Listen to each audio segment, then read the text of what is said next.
Pagbasa mula sa ikalawang aklat ni Propeta Samuel. Si David ay panatag ng nakatira sa kanyang palasyo. Sa tulong ni Yahweh, hindi na siya ginambala ng kanyang mga kaaway.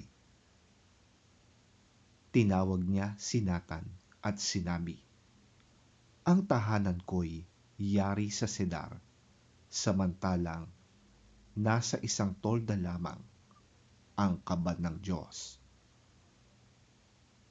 Sumagot si Nathan, "Isagawa mo ang iyong iniisip, sapagkat si Yahweh ay sumasayo."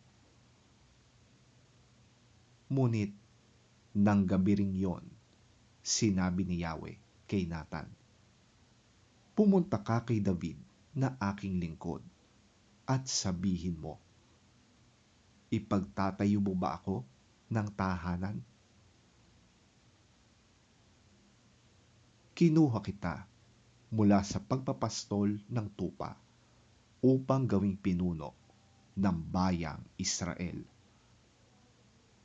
Kasama mo ako saan ka man magtungo, at lahat mong mga kaaway ay aking nilipol.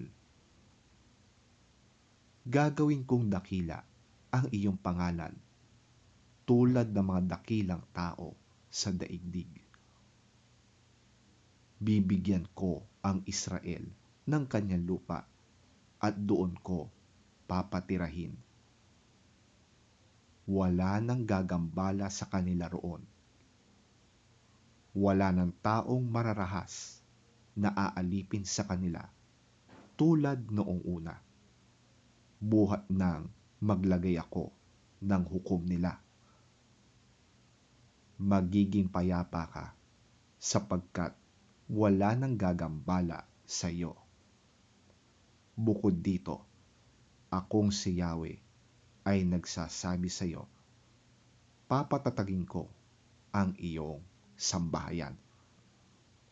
Pagkamatay mo, isa sa mga anak mong lalaki ang hahalili sa iyo bilang hari, at papatatagin ko ang kanyang kaharian.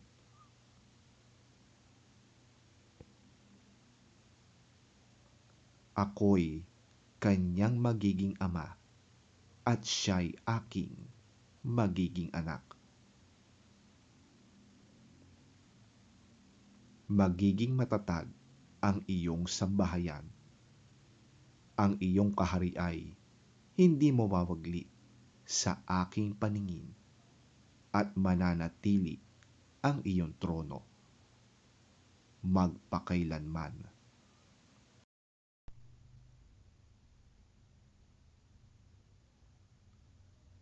Ang salita ng Diyos. Salamat sa Diyos. Pagbasa mula sa sulat ni Apostol San Pablo sa mga taga-Roma. Purihin ang Diyos na makakapagpatibay sa inyong pananampalataya sa pamamagitan ng magandang balita tungkol kay Hesukristo na ipinapangaral ko. Ang magandang balitang yan ay isang hiwagang nalihim sa loob ng mahabang panahon, subalit sa utos ng walang hanggang Diyos ay nahayag ngayon sa lahat ng bansa sa pamamagitan ng mga isinulat ng mga propeta, upang ang lahat ay sumampalataya at sumunod sa Kanya. At ngayon, sa pamamagitan ni Hesukristo, purihin natin ang iisang Diyos, ang ganap na nakakaunawa sa lahat ng bagay. Amen.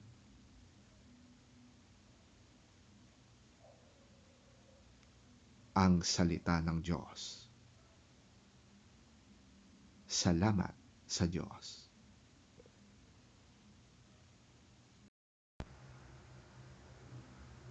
Ang mabuting balita ng Panginoon ayon kay San Lucas.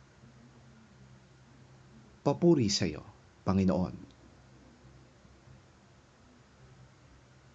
Nang ika-6 na buwan ng pagdadalang tao ni Elizabeth, ang anghel na si Gabriel ay isinugo ng Diyos sa Nazaret na isang lungsod sa Galilea upang kausapin ang isang dalaga na ang pangalay Maria.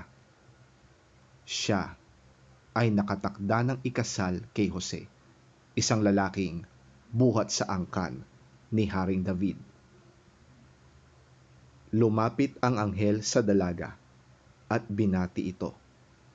Magalak ka, ikaw ay lubos na kinalulugdan ng Diyos. Sumasa iyo ang Panginoon. Naguluhan si Maria at inisip niyang mabuti kung ano ang kahulugan ng ganoong pangungusap. Sinabi sa kanya ng anghel, "Huwag kang matakot, Maria, sapagkat naging kalugod-lugod ka sa Diyos.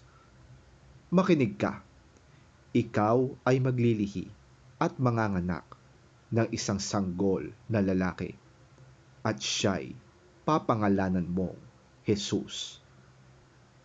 Siya'y magiging dakila at tatawaging anak ng kataas-taasang Diyos.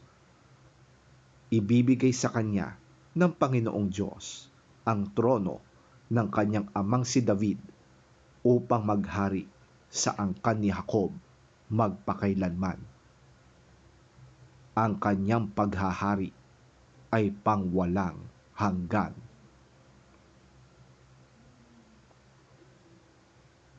Paano pong mangyayari ito gayong ako'y isang birhen? Tanong ni Maria. Sumagot ang anghel, sa iyo ang Espiritu Santo at mapapasailalim ka sa kapangyarihan ng kataas-taasang Diyos. Dahil dito, ang isisilang mo'y banal at tatawaging anak ng Diyos. Hindi ba't alam ng lahat na ang kamag-anak mong si Elizabeth ay baog?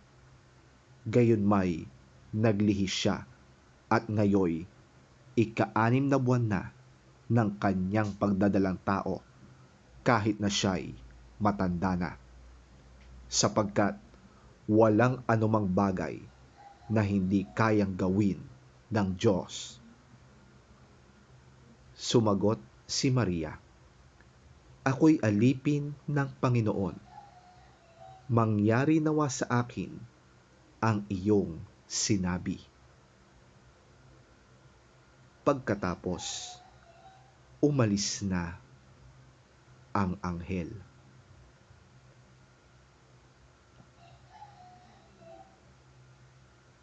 Ang mabuting balita ng ating Panginoon. Pinupuri ka namin, Panginoong Hesukristo.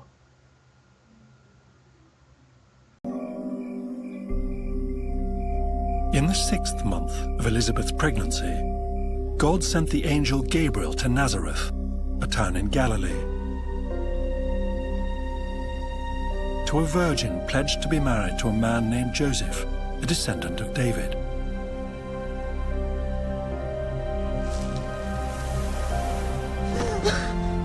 The virgin's name was Mary. The angel went to her and said, "Greetings, you who are highly favored. The Lord is with you." Mary was greatly troubled at his words and wondered what kind of greeting this might be. But the angel said to her, "Do not be afraid, Mary. You have found favor with God.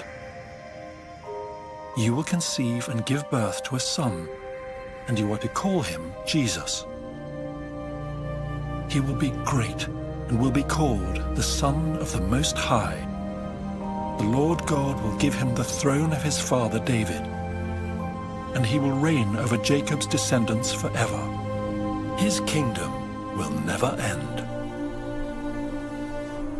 "How will this be?" Mary asked the angel, "since I am a virgin?"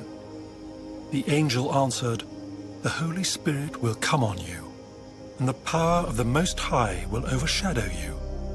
So the Holy One to be born will be called the Son of God. Even Elizabeth, your relative, is going to have a child in her old age. And she who was said to be unable to conceive is in her 6th month. For no word from God will ever fail." "I am the Lord's servant," Mary answered. "May your word to me be fulfilled." Then the angel left her.